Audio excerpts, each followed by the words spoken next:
సంతోషపడతాడా లేదండి? సంతోషపడతాడు.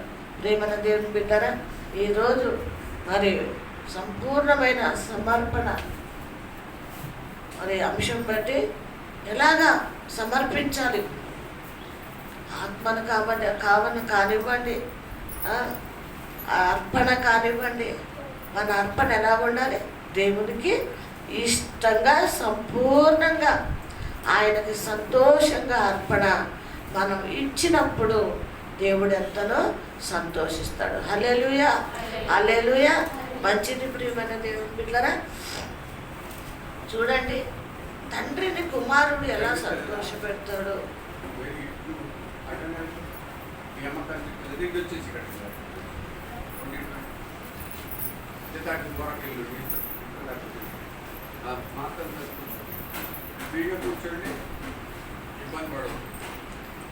ఇక వాక్యంలోకి వెళ్ళిపోదాం. పిల్లలు ఎక్కడ కూడా అల్లరి చేయొద్దు.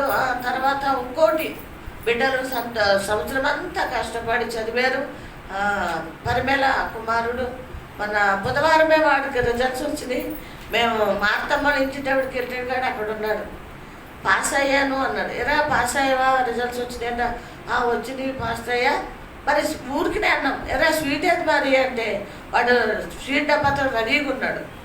స్వీట్ తెచ్చాను పాస్ అమ్మని. ఎవరైనా ఇప్పించారా, మీ అమ్మ ఇప్పించిందా అంటే కాదు నేనే తీసుకొచ్చాను అన్నాడు.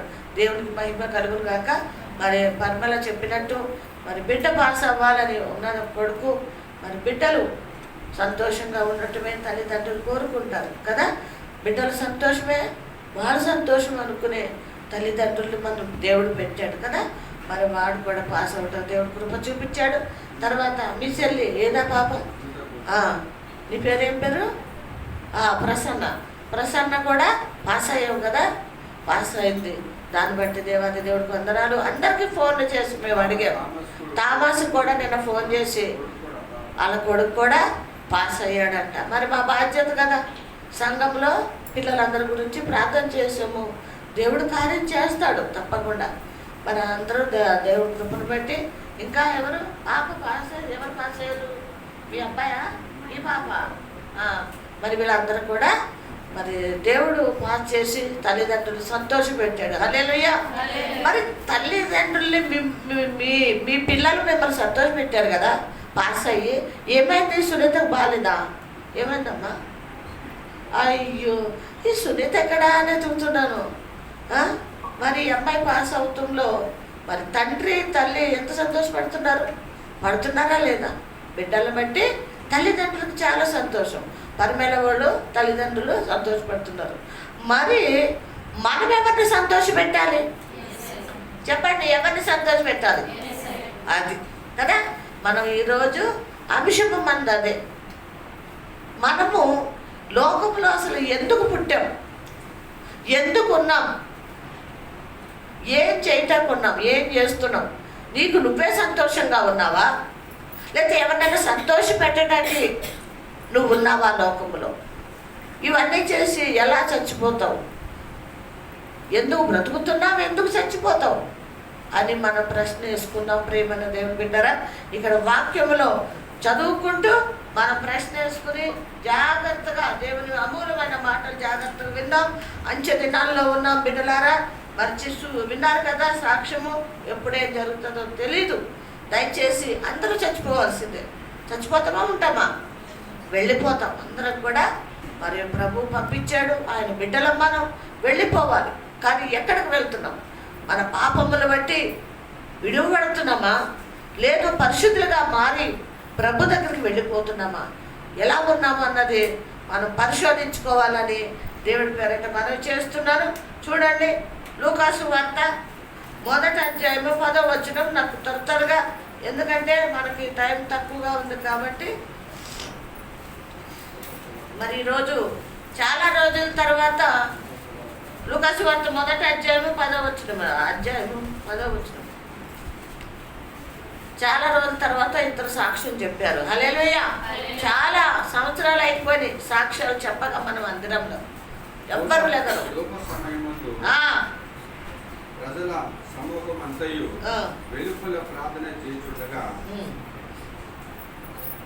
చేర్చుండకు ప్రభు దూత రూపవేదిక కుడివైపున నిలిచి అతనికి కనపడగా జక్కరయ్య అతన్ని చూచి తొందరపడి భయపడిన వాడయ్యాను. అప్పుడు దూత అతనితో జక్కరయ్య భయపడకు, మళ్ళీ అందులో అతను చూసి తొందరపడి భయపడిన వాడయ్యాను. అప్పుడు దూత అతనితో జక్కరయ్య భయపడకు, నీ ప్రార్థన వినబడినది, నీ భార్య అయిన ఎలిజబెత్ నీకు కుమారుని కలుగు, అతనికి యోహాను అని పేరు పెట్టుతుంది.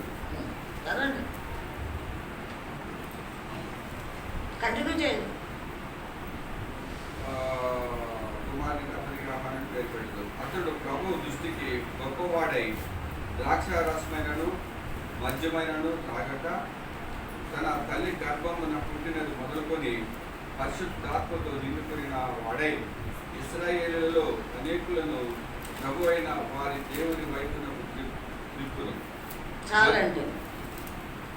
అనేకులను ప్రభు వైపున వారి దేవుని వైపున త్రిప్పును. ప్రార్థన చేసుకుందాం. చిన్న ప్రార్థన చేసుకున్నప్పుడు ఏమన్నా దేవుని బిడ్డలారా అందరం కూడా తండ్రి దృష్టికి పిల్లలుగా ఎలా ఉన్నాము ప్రార్థన చేసుకున్నాం. అందరం కూడా ప్రభువా మాట్లాడండి తండ్రి, దుష్టుడు ఆలోచనలు నాలోకి రానివ్వద్దు, తలంపులు రానివ్వద్దు ప్రభా, వాడు దోచుకుంటాకు చూస్తాడు ప్రభా. మీ అమూల్యమైన మాటలు వినటానికి నాయనా నన్ను నేను సరి చేసుకుని మిమ్మల్ని సంతోషపెట్టే బిడ్డగా సిద్ధపడుటకు కృపదయించే పని మనం అందరం అడుగుదాం. ప్రేమగల తండ్రి, కృపగల యేసయ్య, పరిశుద్ధుడా, పరమ తండ్రి, నాయన రక్షక, విమోచక, నాయన నన్ను కన్నవాడా కొన్నవాడా అని చేతిలో నన్ను చెప్పుకొని చూస్తున్నవాడా, ఈరోజు ప్రభా నాకు ఇచ్చి ప్రభా అయ్యా బిడ్డలకిచ్చి ప్రభా మమ్మల్ని అందరినీ కూడా అయ్యా పోగు చేసి మందిరానికి నడిపించి నాయన మీ నామాన్ని మహిమార్థంగా అయ్యా పాటలతో ఆరాధనతో మహిమ పొందుకున్నారు.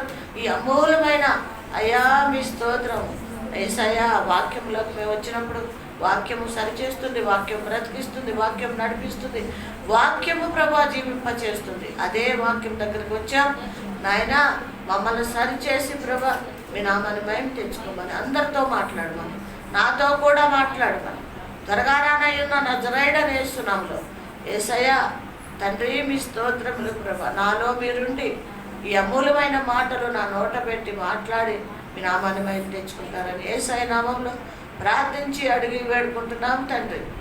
ఆమేన్. హల్లెలూయా, హల్లెలూయా, హల్లెలూయా. ప్రియమైన దేవుని బిడ్డలారా, ఏం చెప్పాను నేను? తండ్రిని సంతోషపెట్టే బిడ్డలు. హల్లెలూయా. ఎవరిని సంతోషపెట్టాలి? తండ్రిని సంతోషపెట్టే బిడ్డలుగా మీ బిడ్డలు మీ ఇంట్లో ఉండాలి. ఆయన బిడ్డలుగా మనము ఆయనని సంతోషపెట్టే వారంగా మనం ఉండాలి. మన బిడ్డలు మనల్ని సంతోషపెట్టాలంటే వాళ్ళని చిన్ననాటి నుంచే, చిన్న బిడ్డలప్పటి నుంచే వాళ్ళని ఉగ్గుపాలులాగా ఏంటి సండే స్కూలు, చర్చు, వాక్యము, ప్రార్థన, ఆరాధన, భక్తిలో వాళ్ళని పెంచినప్పుడు వాళ్ళు మిమ్మల్ని సంతోషపరుస్తారు. మనము కూడా అలాగే చూడండి ప్రియమైన దేవుని బిడ్డలారా, మనకి 2 జీవితాలు. మన ఎన్ని జీవితాలండి? 2. ఏంటి చెప్పండి? 2 జీవితాలు ఏంటి మనకి?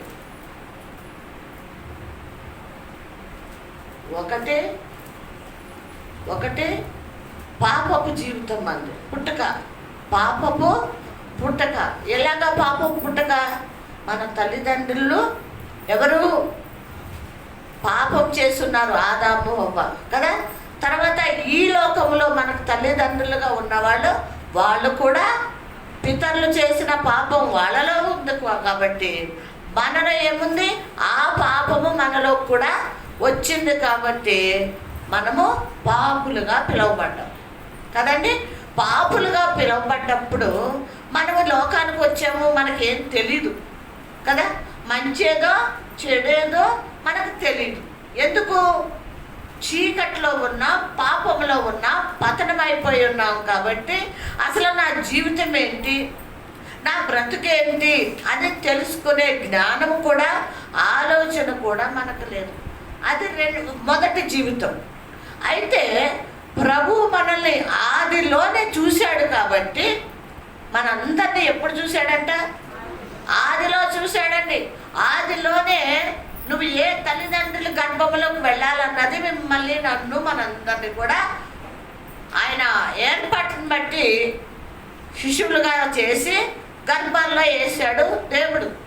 అప్పుడే తెలుసు నీ కోసం, నీ గురించి, నా గురించి, మనందరి గురించి ఏం జరగబోతుంది, ఏం చెయ్యబోతున్నాడు, వాళ్ళు ఏం చేస్తారు అని ప్రభుకి సమస్తము తెలుసండి. ఇక రెండో మన జీవితం మంది. మొదటి జీవితం ఏంటి? పాపపు జీవితం. జాగ్రత్తగా వినండి. మొదటి జీవితం ఏంటి? పాపపు జీవితం. అంటే పాపములోనే ఉన్నాం మనం. ఎలా ఉన్నామండి? పాపంలో ఉన్నాం. మనకేమీ కూడా తెలీదు. తెలుసా అండి?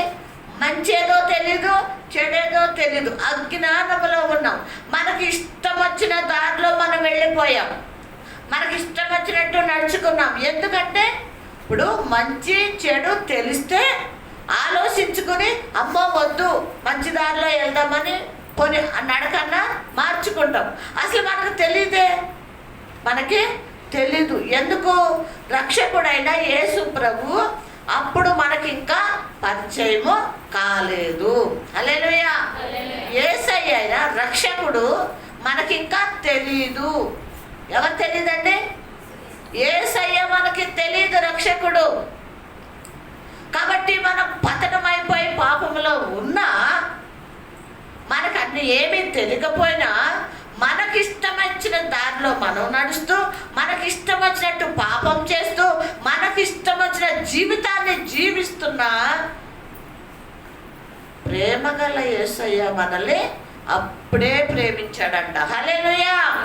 అప్పుడే మనల్ని ఏం చేశాడంటండి? ప్రేమించాడు. ప్రేమన దేవుని బిడ్డలారా, ఎప్పుడు పాపంలో ఉన్నప్పుడు ప్రేమించాడు. మనం ప్రేమిస్తామా? పాపంలో ఉండగా మన బిడ్డల్ని ప్రేమిస్తామా? భార్య ప్రేమిస్తారా? ప్రేమించం. ద్వేషం పెరిగిపోతుంది, పగ పెరిగిపోతుంది. ఎందుకు? పాపాన్ని బట్టి. కానీ అయినా దేవుడు మనల్ని, యేసయ్య మనల్ని చాలా చాలా ప్రేమించిన ఆ యేసయ్య మళ్ళీ నా బిడ్డలు ఇలాగా లోకంలో పాపంలో నశించిపోయి ఉండటము నాకు ఇష్టం లేదు, నా బిడ్డలు ఇలా నశించిపోకూడదు అని ఆయన ఏం చేశాడంటే 2000 సంవత్సరం క్రితము మళ్ళీ పరలోకము నుంచి ఈ లోకానికి దిగొచ్చాడు. హల్లెలూయా. ఎందుకు దిగొచ్చాడు? ఎందుకు దిగొచ్చాడండి? ఎందుకు దిగొచ్చాడు? అర్థమైందా మీకు? ఎందుకు దిగొచ్చాడు? యేసయ్య ఎందుకు వచ్చాడు?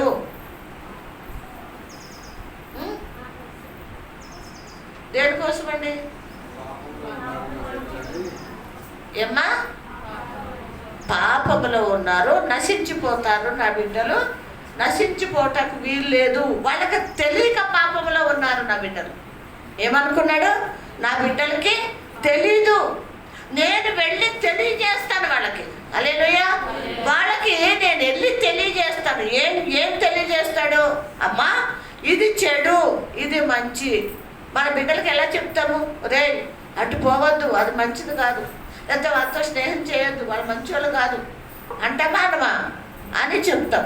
అప్పుడు బిడ్డలకు తెలుస్తుంది, అమ్మో అది ఆ స్థలము మంచిది కాదంట, అది చెయ్యకూడదంట, అది తినకూడదంట అని మా అమ్మ చెప్పింది లేదా మా నాన్న చెప్పాడని మనం ఏం చేస్తారు? పిల్లలు దాని నుంచి తప్పించుకుంటారు. అలాగే మన తండ్రి అయిన యేసుక్రీస్తు ప్రభు లోకానికి వచ్చాడు మనకి ఏం చెప్పడానికి? మంచి అన్నది చెప్పటానికి, మంచిని నేర్పించటానికి, మంచి దారిలో నడిపించటానికి మరి ప్రభు వచ్చాడు. ఇక్కడ ఆది కాండంలో మనం ఒక్కసారి చూస్తే లూకాసు వార్త అది అలాగే ఉంచండి. ఆది కాండంలో 4వ అధ్యాయము మొదటి నుంచి 1, 2 అధ్యాయాలు చదివితే అక్కడ మనం ఇద్దరు వ్యక్తుల్ని చూస్తాము, మనకు తెలుసు వాళ్ళు. ఆదాము తన భార్య అయిన చూడినప్పుడు ఆమె గర్భవతి అయి కయ్యను కని యెహోవా దయ వలన నేను ఒక మనిషిని సంపాదించుకున్నాను. తరువాత ఆమె అతని తమ్ముడకు హేబేలును కనెను. హేబేలు గొర్రెల కాపరి, కయ్యను భూమిని చేతిపరచువాడు. కొంతకాలమైన తరువాత కయ్యను పొలము పంటలో కొంత యెహోవాకు అర్పణగా తెచ్చెను. హేబేలు కూడా తన మందలో తొలిచూలైన పుట్టిన వాటిలో తొవ్విన వాటిని కొని తెచ్చెను. యెహోవా హేబేలును అతని అర్పణలను లక్ష్య పెట్టెను, కయ్యను అతని అర్పణను ఆయన లక్ష్య పెట్టలేదు. చాలండి. ప్రియమైన దేవుని బిడ్డలారా, మరి కథ మనకందరికీ కూడా తెలుసు. అన్నదమ్ముల స్టోరీ మనకు బాగా తెలుసు. ఇక్కడ మనం నేర్చుకోవాల్సింది ఏంటి అంటే అర్పణ. ఏ మనసుతో ఇస్తున్నాం, ఏ ఆలోచనతో ఇస్తున్నావు, ఏ తలంపులతో ఇస్తున్నావు అర్పణ. ఇక్కడ కయ్యోను లేదంటే హేబేలుని మనం చూసుకుంటే కయ్యోను అర్పణ ఎలా ఉంది?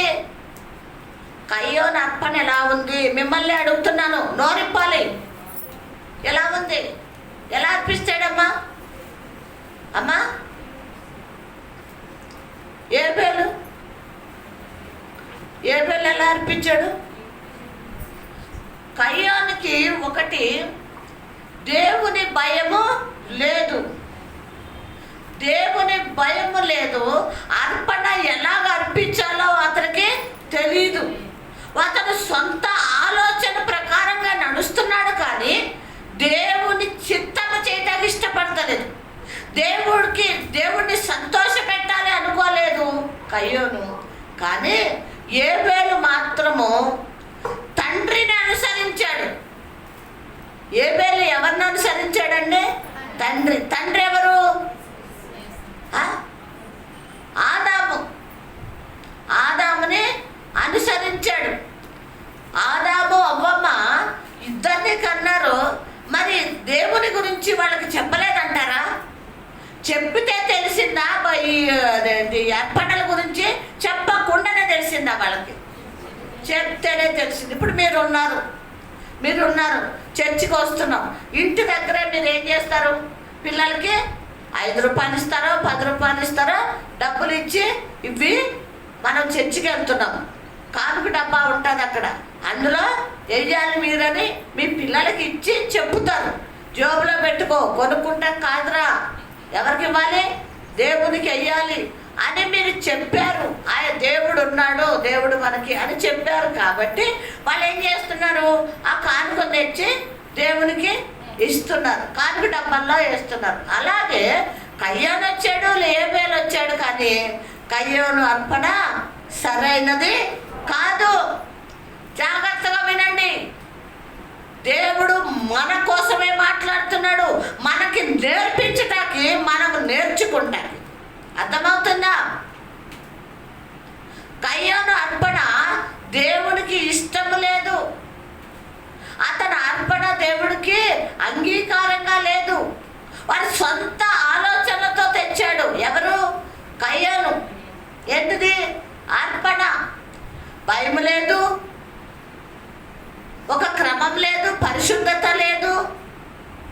ఎలా పడితే అలాగా ముందు కొంత ధాన్యమంతా అది ఇది పొలము దున్నుతాడు. కొంత ధాన్యమంతా ఏం చేశాడు? బండ్ల మీద ఎక్కించేసి పంపించేసి అడుగుని ఉంటుంది చూడండి. ఎంతమందికి తెలుసు? తనము ఇది ఒడ్లు పండించి చెంచులో ఎత్తటం, సంచుల్లో కూర్చోటం ఎంతమందికి తెలుసు కదా? చాలామందికి తెలుసు కదా. ఏం చేస్తారు? మంచి చక్కగా జల్లుడు పోసాక మన సంచుల్లో ఎత్తేస్తారు. అడుగున మట్టితో కూడా ఉంటుంది, తెలుసా మీకు? అడుగు నిండిపోతుంది. అది పై తీసి వేరే సంచులేసి తర్వాత బాగు చేసుకుంటారు, అది వేరే విషయం. అది ఏం చేశాడు? తిట్టుకుంటానో, సనుక్కుంటానో, మూలుక్కుంటానో ఏం చేశాడంట? సంచులో ఎత్తాడు, పట్టుకొచ్చాడు. కానీ దేవుని దృష్టికి అది అంగీకారమైనది కాదు. ఒకటి, నీ హృదయము సరిగ్గా లేదు, నీ అర్పణ కూడా లేదు, భూ సంబంధి, దేవుడంటే భయం లేదు, దేవుడంటే భక్తి లేదు. అర్పణ కూడా అలాగే ఉంది, దేవుడు అంగీకరించలేదు. కానీ ఇంకొక ఆయన ఉన్నాడు. ఎవరంటే ఆయన ఏబేలు వాళ్ళ తమ్ముడు. భయముతో వణుకుతో తండ్రి చెప్పిన మాటలు తండ్రిని సంతోష పెట్టడానికి, ప్రియమైన దేవుని బిడ్డలారా, గొర్రెల్లోని ఏ గొర్రె తీసుకొచ్చాడంట? కొవ్విందా లేకపోతే ఎండిపోయింది, జబ్బు పడ్డది, ఏమండి శ్రేష్టమైనది పట్టుకొచ్చాడు. శ్రేష్టమైన బలిని తీసుకొచ్చి అక్కడ అర్పించినప్పుడు తండ్రి చాలా సంతోషించాడు. హల్లెలూయా! తండ్రి సంతోషించాడు. ఇటు లోకంలో ఉన్న తండ్రి సంతోషించాడు, పరమున ఉన్న తండ్రి కూడా చాలా సంతోషించాడు. ఎప్పుడైతే ఇతను అర్పణ బాలేదో, ఇతను మనసు కూడా బాలేదో, కయ్యోని ఏం చేశాడు? పక్కన పెట్టేశాడు. ఏం చేశాడు? పక్కన పెట్టేశాడు. ప్రియమైన దేవుని బిడ్డలారా, ఈరోజు మనం నేర్చుకోవాల్సింది ఏంటి అంటే, నీ హృదయము ఎలా ఉంది? నీ తండ్రిని సంతోషపెట్టే విధంగా ఉందా? నీ అర్పణ తండ్రిని గాయపరిచే విధంగా, బాధ పెట్టే విధంగా ఉందా? నీ అర్పణ ఎలా ఉంది? నీ అర్పణ మనం పరిశోధించుకోవాలి, పరీక్షించుకోవాలి. కయ్యోను అతను సొంత దారిలో వెళ్ళాడు. కయ్యోను ఎలా వెళ్ళాడంటే అతను సొంత మార్గంలో నడిచాడు. కానీ ఏబేలు నడవలేదు. ఆయన ఏ మార్గంలో నడిచాడు? యేసయ్య మార్గంలో నడిచాడు. ఆయనది ఒకటే మార్గం. ఏ మార్గం అండి? యేసయ్య మార్గం. ఏం చెప్పాడు? యోహాను 14లో ఏమన్నాడు? నేనే మార్గము, నేనే సత్యము, నేనే జీవం అన్నాడు. కాబట్టి ఆ ఒక్కటే మార్గము. దేవుణ్ణి తెలుసుకుని రక్షణ పొందుకొని మనం వెళ్ళాలంటే ఎన్ని మార్గాలు ఉన్నాయండి మనకి? ఒక్కటే మార్గము. తండ్రి, కుమార, పరిశుద్ధాత్మ ఒక్కటే మార్గము, కూడా ఒక్కటే. ఆ మార్గములో కయ్యోను వెళ్ళాడు. ఏబేలు ఏం చేసే? కయ్యోనేమో వాడి మార్గంలో వెళ్ళాడు, ఏబేలు దేవుని మార్గంలో వెళ్ళాడు. ప్రియమైన దేవుని బిడ్డలారా, ఏబేలు దేవుడి మార్గంలో నడిచాడు కాబట్టి దేవునికి మొరపెట్టుకున్నాడు. ఆయన పరిశుద్ధుడుగా ఎంచబడ్డాడు. ఇంకొక చోట రాయబడ్డది, పరిశుద్ధుడుగా ఎంచబడ్డాడు. ఎవరు? ఏబేలు. కానీ కయ్యోను ఇంకెక్కడన్నా ఉందా? కయ్యోను గురించి ఎక్కడా కూడా లేదు. ప్రియమైన దేవుని బిడ్డలారా, ఇక్కడ ఏ కుమారుడు, ఇక్కడ మనం చూస్తే, మనం ఇక్కడ చదివాం కదా లూకా సువార్త, మనం ఎక్కడ ఆగాము? ఇక్కడ మనం జకరయ్యను చూస్తే, జకరయ్య ప్రార్థన చేస్తున్నాడు. దేవదూత వచ్చాడు. వచ్చిన తర్వాత జకరయ్యతో మాట్లాడుతున్నాడు. ఎవరు? దూత గారు. ఏమని? భయపడద్దు జకరయ్య, నీ ప్రార్థన ఏమన్నాడండి? ఎవరికి వినపడ్డది ప్రార్థన? యేసయ్యకి వినపడ్డది. ఇంకోటి మూడోది, అర్పణ ఎంత పవిత్రంగా పరిశుద్ధంగా ఉండాలో ప్రార్థన కూడా అదే విధంగా చేస్తేనే దేవుని దగ్గరికి చేరుతుంది. ఏబేలు అర్పణ ఎలా ఉందండి? ఏబేలు అర్పణ ఎలా ఉంది? పరిశుద్ధంగా ఉంది, దేవుడికి ఇష్టంగా ఉంది. కాబట్టి దేవుడు సంతోషించాడు, ఆనందించాడు. కానీ ప్రార్థన కూడా ఎలా ఉండాలి? పరిశుద్ధంగా ఉండాలి, దేవుడు సన్నిధికి వెళ్ళాలి. ఎలా పడితే ఏదో చేసేసాంలే, ఒక 5-10 నిమిషాలు అయిపోయింది, లేదు. దేవునికి అంగీకారంగా ఉండాలి. ఇదొకటి మనం గుర్తుపెట్టుకోవాలి. ఏది చేసినా, ప్రార్థన చేస్తున్నావా, దేవునికి అంగీకారంగా ఉండాలి. అర్పిస్తున్నావా, దేవునికి అర్పణ, దేవునికి అంగీకారంగా ఉండాలి, ఆయనకి ఇష్టంగా ఉండాలి. ఇక్కడ ప్రార్థన కూడా దేవునికి అంగీకారంగా ఉంది. కాబట్టి మరి వెంటనే దేవుడు దూతని పంపించాడు. నీ ప్రార్థన నాకు వినపడ్డది. హల్లెలూయా. ఎవరు చేసిన ప్రార్థన అంటండి? ఆయన చేసిన ప్రార్థన ఆయనకి వినపడ్డది. వినపడ్డ తర్వాత ఏమంటున్నాడు చదవండి. వినబడినది, నీ భార్య అయిన ఎలిజబెత్ నీకు కుమారుని కనెను, అతనికి యోహాను పేరు పెట్టెను. అతడు ప్రభు దృష్టికి గొప్పవాడై ద్రాక్ష రసమైనను మద్యమైనను కానుక తన తల్లి గర్భమున పుట్టినది మొదలుకొని పరిశుద్ధాత్మతో నిండుకున్న వాడై ఇశ్రాయేలులో అనేకులను ప్రభు వైపున వారి దేవుని వైపున దృష్టి. చాలండి. ఇక్కడ ప్రేమైన దేవుని బిడ్డలారా, ఇక్కడ చూడండి, ప్రభు దృష్టికి గొప్పవాడై. ఎవరి దృష్టికి? ఎవరన్నారు ప్రభు దృష్టికి గొప్పవాడుగా? యోహాను. పుట్టబోయే బిడ్డ ఎలా ఉంటాడని దూత చెప్తున్నాడు. ఎవరి దృష్టికి? ప్రభు దృష్టికి గొప్పవాడై. ద్రాక్షారసమైనను మద్యమైనను తీసుకోకుండా ఎలా ఉంటాడంటే తల్లి గర్భము మొదలుకొని పరిశుద్ధాత్మతో నింపబడి తర్వాత ఇశ్రాయేలు ప్రజలు ఏం చేస్తాడంటే అనేకులను దేవుడి వైపు తిప్పుతాడు. హల్లెలూయా, హల్లెలూయా. ఎవరి వైపు తిప్పుతాడంటండి? ఎవరైనా దేవుడికి ఎలా ఉన్నాడు ఇతను? గొప్పవాడు. అంటే ఇక్కడ ప్రియమైన దేవుని బిడ్డలారా, ఈ కుమారుడు పుట్టిన తర్వాత ద్రాక్షారసమైనను మద్యమైనను అంటే లోక సంబంధమైన మలినమైనవి తీసుకోడు, పరిశుద్ధంగా ఉన్నాడు. ఈ పరిశుద్ధుడు ఏం చేస్తాడంటే ఎదిగిన తర్వాత ఇశ్రాయేలు ప్రజల్ని ఎవరి తట్టు తిప్పుతాడు? దేవుని తట్టు తిప్పేవాడుగా నీ కుమారుడు పుట్టబోతున్నాడు అని జక్కరయ్యకి దేవదూత చెప్పినట్టు మనం ఇక్కడ చూస్తున్నాం. అంటే ఇక్కడ ఇద్దరిని సంతోషపెట్టాడు. హల్లెలూయా. ఎవరెవరు సంతోషపెట్టాడు చెప్పండి? ఎవరెవరు సంతోషపెట్టాడు? యేసయ్యను సంతోషపెట్టాడు. రెండోది ఈ లోక తండ్రి ఎవరు? జక్కరయ్యను కూడా సంతోషపెట్టాడు. మరి ఆ బిడ్డ పుట్టటము భూమికి ఏమన్నా నష్టమా? ఎందుకు పుట్టాను అని రేపొద్దుట ప్రశ్న వేసుకుంటాడా? వేసుకున్న ఆ ప్రశ్న అతనికి సంతోషంగానే ఉంటుంది. ఉంటుందా ఉండదా? ఎందుకు?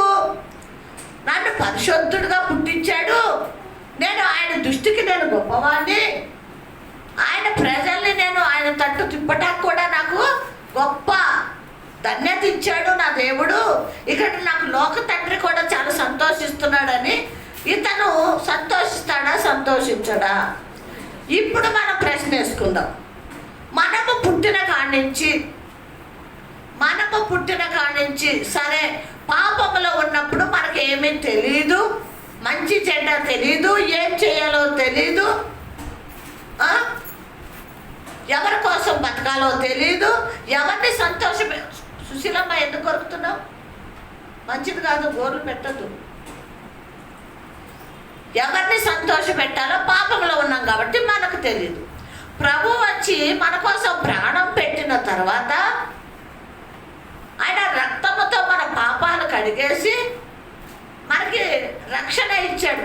పాప క్షమాపణ, మారు మనసు, రక్షణ ఇచ్చాడు. మనం ఇక్కడ ఉన్న వాళ్ళు అందరం రక్షణ పొందుకున్నాం. ఈ రక్షణ పొందుకున్న తర్వాత ఎవరిని సంతోష పెట్టడానికి బ్రతకాలి? చెప్పాలి.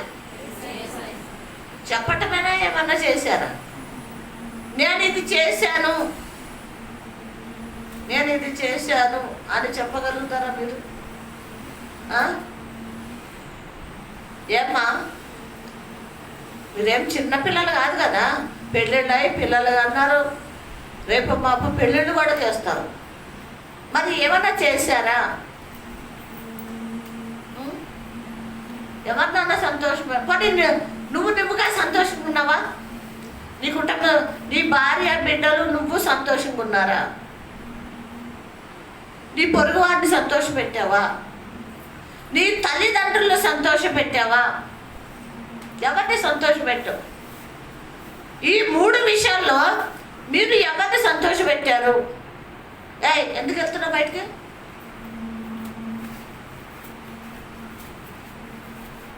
చెప్పాలి. ఎవరిని సంతోషపెట్టారు మీరు? దేవుని తెలుసుకోకముందు మనం చీకటి మనిషిలో మనకు తెలీదు. దేవుడు వచ్చిన తర్వాత రక్షింపబడ్డాక ఎవరిని సంతోషపెట్టారు?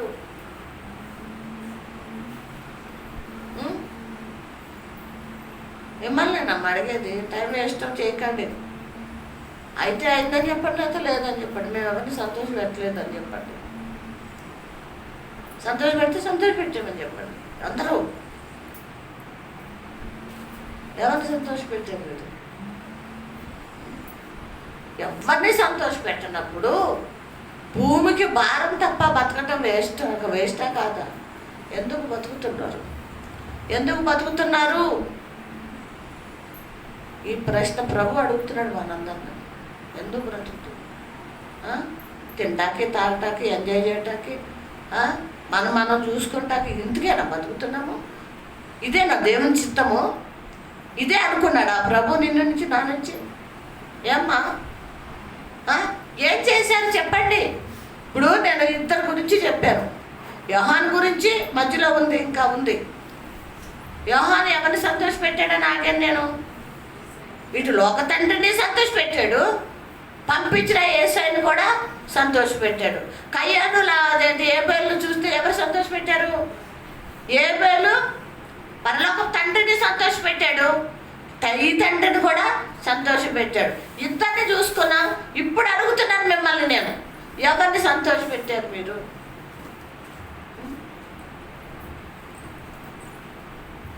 అమ్మా ఈ పాప పేరు అస్సలు గుర్తుండదు నాకు.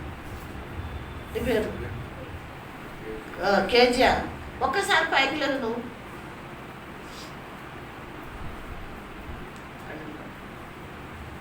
ఈరోజు పొద్దుటే వచ్చావా? ఎందుకు వచ్చావు? ఎందుకు? ఎవరు చెప్పారు నేను తుడవాలని? ఎందుకు తుడవాలనుకున్నావు?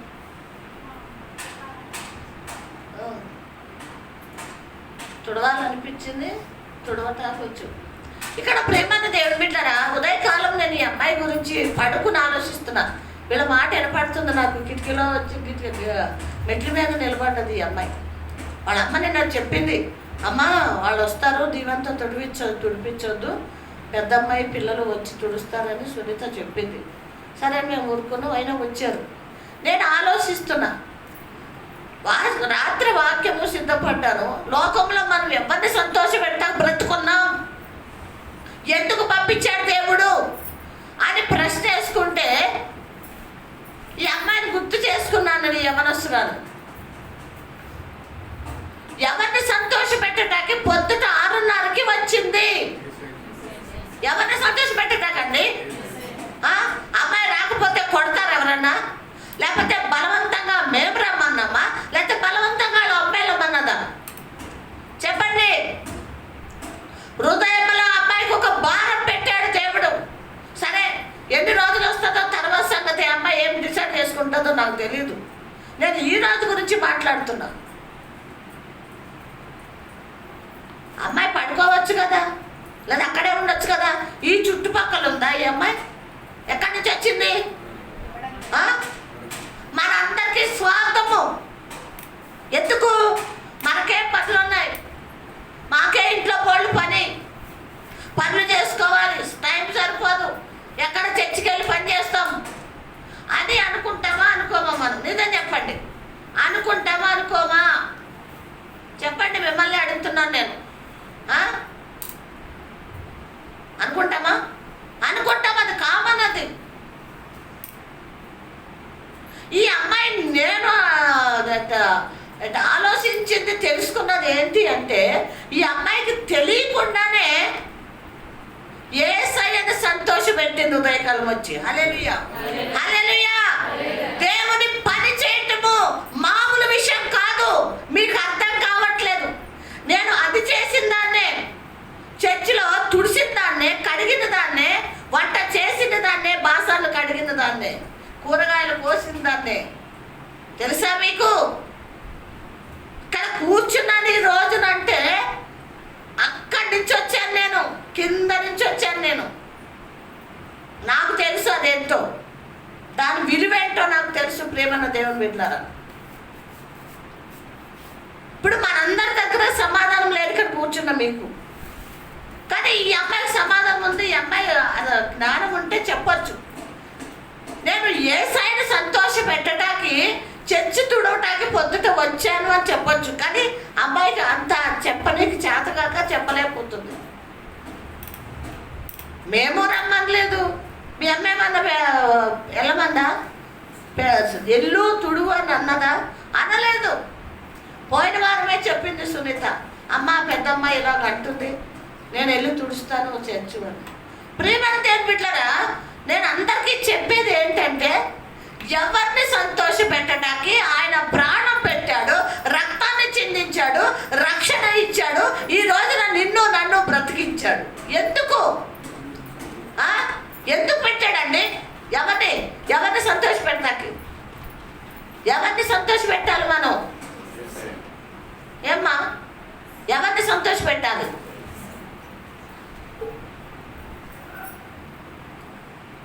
మన కోసం ప్రాణం పెట్టిన ఆ ప్రభువుకి సంతోషాన్ని ఇవ్వాలి. మనం తండ్రి సంతోషపడాలి అంటే మనము దేవుడు చెప్పింది మనము చేసేవారంగా ఉండాలి, చేసేవారంగా ఉండాలి. ప్రియమైన దేవుని బిడ్డలారా, ఇక్కడ యోహాను కుమారుడు జక్కరయ్య కుమారుడు యోహాను ఎవరిని సంతోష పెట్టాక వచ్చానని చెప్తున్నాడు.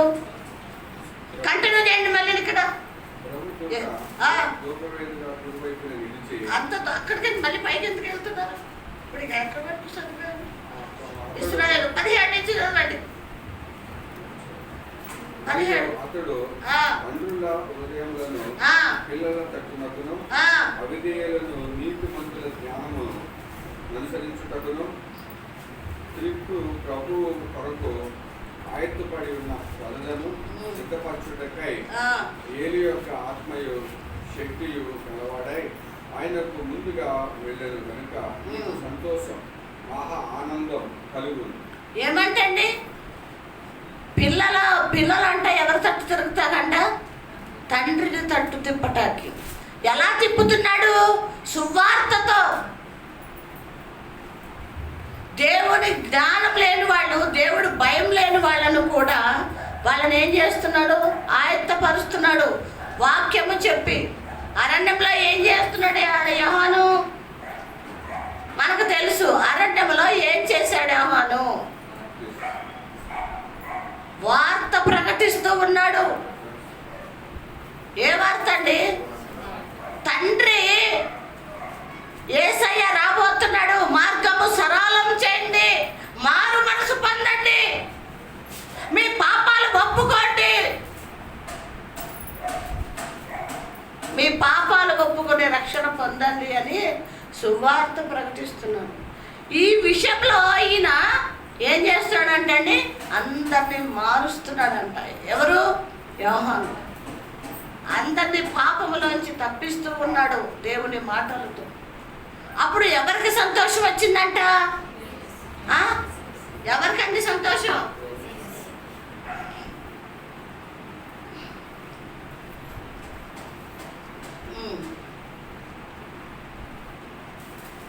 శక్తి పొందుకున్న ఆయనకు ఏమంటున్నాడు? ముందుగా వెళ్ళుచు వెనుక నీకు సంతోషమును మహా ఆనందమును కలుగుతున్నది. ఎవరికండి? సంతోషమును మహా ఆనందము కలుగుతుంది. ఎవరు పుట్టిన? పుట్టి ఎవరిని సంతోషపెట్టాడు కదా? ఆయన పుట్టినందున ఇటు లోకంలో తండ్రికి సంతోషం కలిగింది, పరమనవున పంపించిన తండ్రికి కూడా సంతోషం కలిగింది. అనేకుల్ని రక్షణలోకి నడిపిస్తున్నాడు కాబట్టి అనేకుల గురించి కూడా సంతోషపడ. నేను అడుగుతున్నాను, మనము పుట్టి ఏం చేశాము? ఎవరిని సంతోషపెట్టాము? నేను అడుగుతున్నాను. ఏమ్మా, ఎవరిని సంతోషపెట్టాము చెప్పండి. భూమికి భారం రా, ఏం చేసావు? ప్రియమైన దేవుని బిడ్డలారా, అంటే లోకానికి ప్రభు మనల్ని పంపించి మన కోసం ప్రాణం పెట్టి ఆయన రక్తముతో మన పాపాలు కడిగి మళ్ళీ శుద్ధి చేశాడు, మళ్ళీ శుద్ధి చేసి పరిశుద్ధపరిచాడు. ఎందుకో తెలుసా?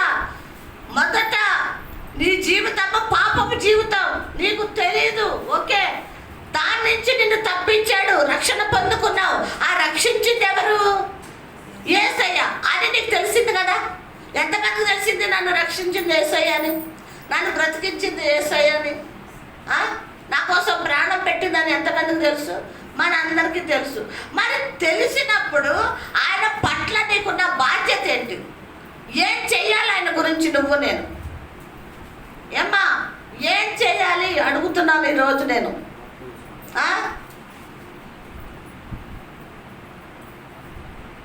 ఏం చేయాలి? ఇలాగే ఉంటారా? ఇలాగే ఉంటారా? ఇది కాదు దేవుని చిత్తం. వండుకున్నానా, తిన్నానా, పిల్లలు కన్నానా, పడుకున్నానా, లేచానా? స్వార్థం జీవితం ఇది. ఇది స్వార్థం జీవితం. ప్రేమన్న దేవుని బిడ్డలారా, బయటకు వెళ్ళావా, చర్చి నుంచి వస్తున్నావు, అక్కడ ఎవరన్నా కనిపిస్తే దేవుని గురించి ఎవరికన్నా చెప్పావా? 2 మాటలు చెప్పావా ఎప్పుడన్నా ఎవరికన్నా? చర్చికి రండి, మీ జీవితాల్లో దేవుడు కార్యం చేస్తాడు, మిమ్మల్ని స్వస్థపరుస్తాడు, మీకున్న అవసరతలు తీరుస్తాడు, రండమ్మా అని ఎవరికన్నా చెప్పారా? దేవుణ్ణి సంతోష పెట్టలేదు. ఎట్లా? రేపు దేవుడి తీర్పులో నిలబడి ఏం చెప్తారు మీరు? ఏం చెప్తారు? చెప్తారు ఉందా? చెప్పండి. నాకు తెలియకుండా ఏమైనా ఉన్నాయా? చెప్పండి. నిలబడ్డప్పుడు ఆయన అడుగుతాడు, ఏం చెప్తారు?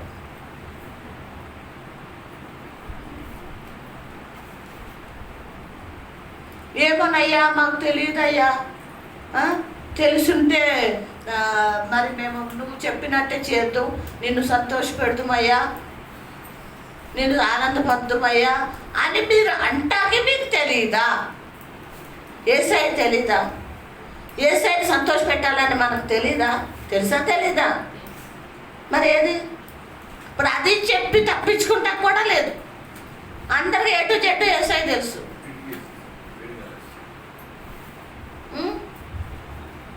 ఏమ్మా చూడండి, మొదటి కొరింథీయులకు రాసిన పత్రిక, మొదటి అధ్యాయం 2వ వచనం చదవండి. మొదటి కొరింథీ 2వ అధ్యాయం 16వ వచనం.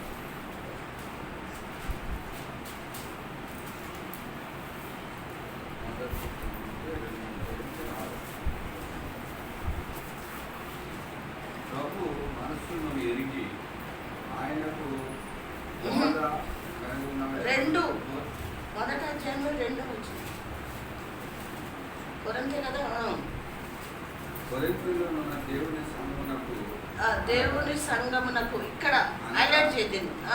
కొరింథీలో ఉన్న దేవుని సంగమునకు అనగా క్రీస్తు యేసునందు పరిశుద్ధపడబడిన వారై పరిశుద్ధులుగా ఉండుటకు పిలువబడిన వారికి.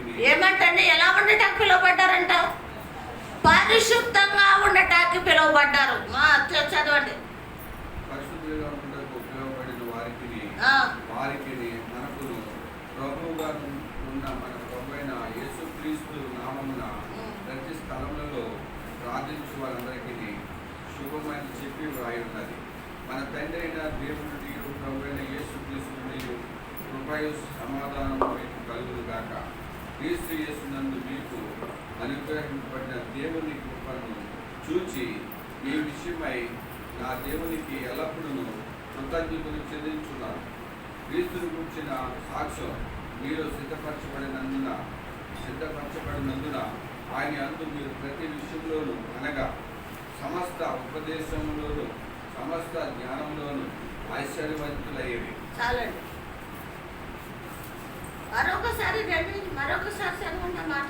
కొరింథీయులో ఉన్న దేవుని సంఘమునకు అనగా క్రీస్తు యేసునందు పరిశుద్ధపరచబడిన వారై పరిశుద్ధులుగా ఉండుటకు పిలువబడిన వారికి మనకును ప్రభుగా ఉన్న మన ప్రభువైన యేసు క్రీస్తు నామమున ప్రతి స్థలములో ప్రార్థించు వారందరికీ శుభమని చెప్పి రాయను.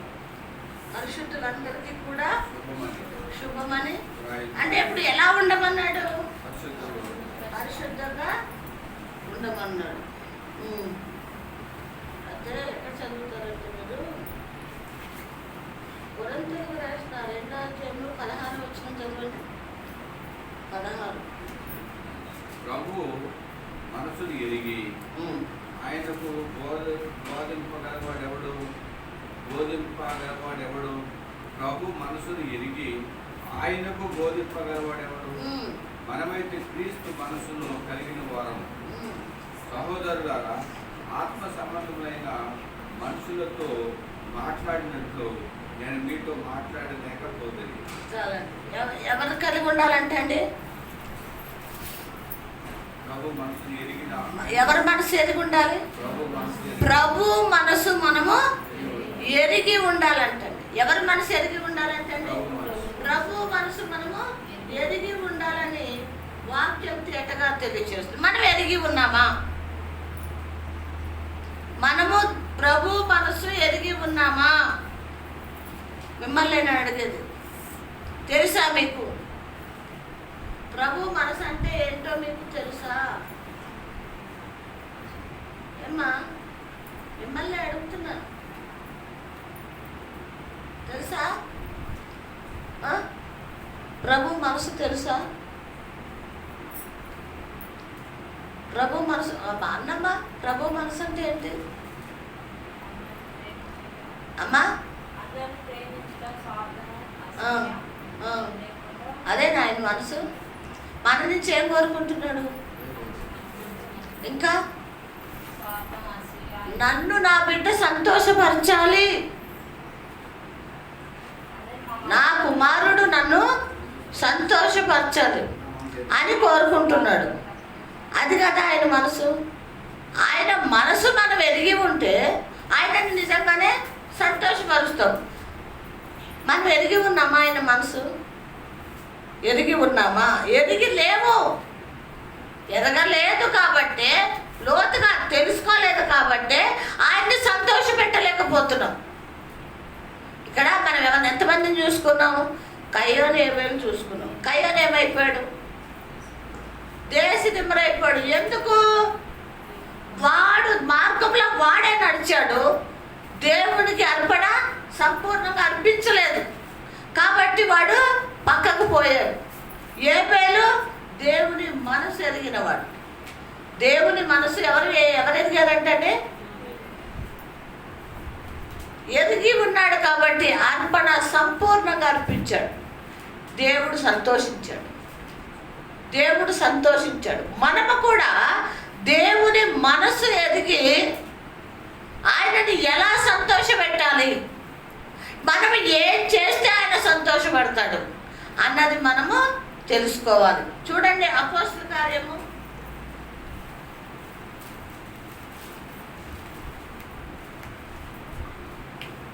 20వ అధ్యాయం 7వ వచనం.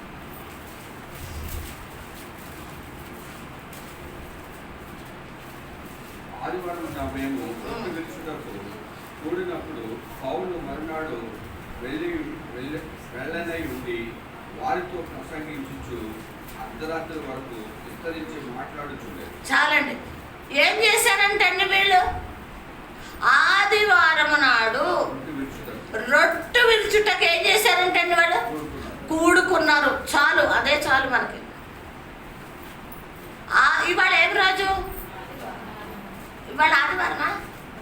ఆదివారం ముందు వస్తుందా వెనకాల వస్తుంది? వారంలో ఆదివారం ఎప్పుడు వస్తుంది?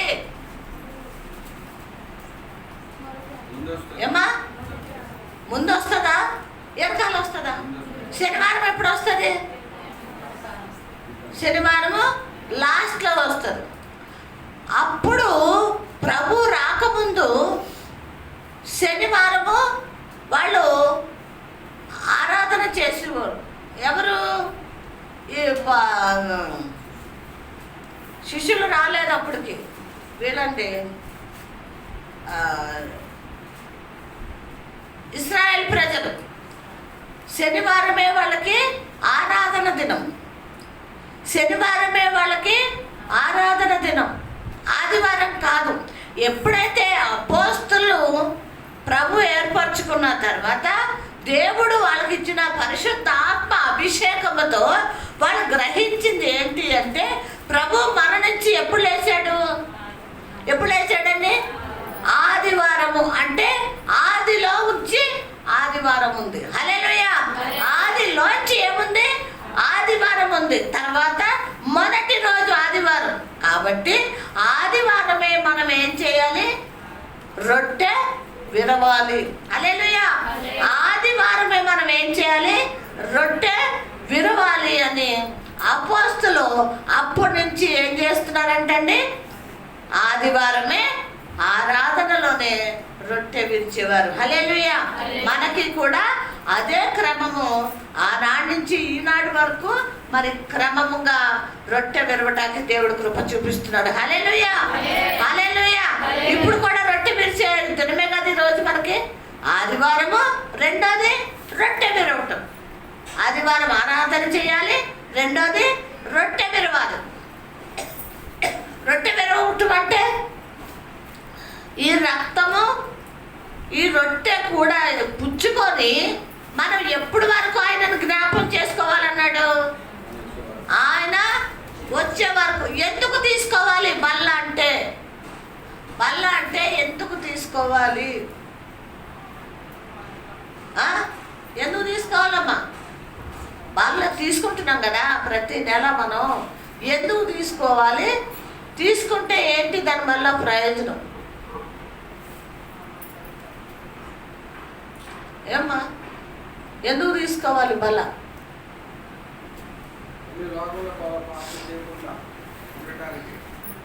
పరిశుద్ధంగా ఉండడానికి, ఉద్యోగం గుర్తు చేసుకోండి. తీసుకున్న తర్వాత దాన్ని ఆచరించాలి. వాడు పాపంలో పడుకోకూడదు. బల్ల అంటే ఆయన శరీరాన్ని రొట్టెగా మార్చిచ్చాడు. ఆయన రక్తాన్ని చిందించి మనకి ద్రాక్షారసంగా ఇచ్చాడు. దాన్ని ఎలాగా? అర్పణ. అది పరిశుద్ధమైన అర్పణ. అది చాలా చాలా జాగ్రత్తగా తీసుకొని అది జ్ఞాపకం చేసుకోండి. అంటే ఏంటి? ప్రతిరోజు ఏం చేయాలి? జ్ఞాపకం చేసుకోవాలి. ప్రభువా, నీ కృపను బట్టి, ప్రేమను బట్టి నాకు అందులో చెయ్యటానికి కృప చూపించారు. అది భుజించి తాగటానికి నాకు కృప చూపించారు. ప్రభువా, ఈ పూట నుంచి నేను ఈ రోజు నుంచి పాపము చెయ్యను. ఎందుకు? పరిశుద్ధమైన రొట్టె తిన్నాం, పరిశుద్ధమైన రక్తాన్ని మనం తాగాం పానంగా. కాబట్టి ఏం చేయకూడదు? పాపము చెయ్యకూడదు. ఈ రెండు మనల్ని ఆ పాపము నుంచి దూరపరచటానికి తీసుకోమన్నాడు వీటిని. అర్థమవుతుందా? చెయ్యకుండా జాగ్రత్త పడటానికి మనకి ఇది గుర్తు రావాలి. ఏంటి? బల్ల రొట్టె ద్రాక్ష రసము మనకి గుర్తు రావాలి ప్రతిరోజు కూడా. మళ్ళీ ఎప్పటి వరకు? మళ్ళీ విడిచే వరకు. మళ్ళీ నెల మనము రొట్టె విడిచే వరకు కూడా అది మనకి గుర్తొస్తూ ఉన్నప్పుడు పాపం చేయగలుగుతామా? ఏమంటే పాపంలో నడవగలుగుతామా? మాట్లాడగలుగుతామా? చూడగలుగుతామా? మనకి ఇష్టం వచ్చినట్టు నడవగలుగుతామా? నడవలేము. కయ్యోను గుర్తు రావాలి. సొంత ఆలోచనలు, సొంత మాటలు, సొంత పనులు ఇష్టం వచ్చినట్టు చేయాలి అనుకున్నప్పుడు ఎవరు గుర్తు రావాలి? కయ్యోను గుర్తు రావాలి. నేను నాకు ఇష్టంగా చేస్తే నేను పక్కకి తొలగిపోవాలి. దేవుడు నా అర్పణ అంగీకరించడు అని మనం తెలుసుకొని చాలా చాలా జాగ్రత్తగా ఉండాలన్నది వాక్యం తేటగా తెలియజేస్తుంది. మనం నేర్చుకున్నది ఏంటి? వీళ్ళ ముగ్గురు నుంచి యోహాను, తర్వాత ఇంకొక వ్యక్తి గురించి నేను చెప్పి నేను ప్రార్థన చేసేస్తాను. ప్రియమైన దేవుని బిడ్డలారా, యేషయ్య కుమారుడు యెషయాకి 7 కొడుకులు. ఎంతమంది అండి? ఎంతమంది? 7 కొడుకులు. లాస్ట్ వాడి పేరు ఏం పేరు? లాస్ట్ వాడి పేరు ఏం పేరండి? 7వ వాడి పేరు ఏం పేరు?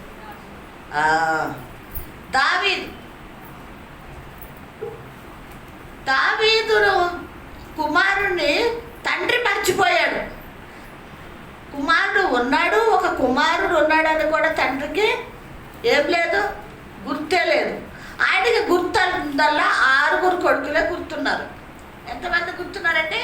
6 గుర్తున్నారు. అయితే మరి సమూయేలుని పంపించాడు దేవుడు ఈ యెషయా దగ్గరికి.